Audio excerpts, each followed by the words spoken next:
আল্লাহ রাব্বুল আলামিন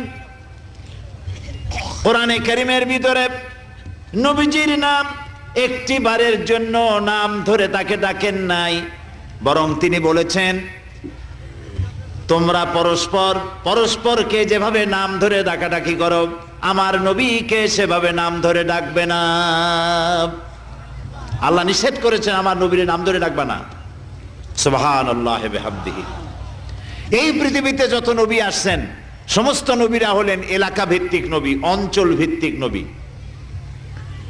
এক এক এলাকার, নূহ আলাইহিস সালাম এক এলাকার, মুসা আলাইহিস সালাম আলাক এলাকার, দাউদ আলাইহিস সালাম আরাক এলাকার, এরকম এলাকা ভাগ ভাগ করা।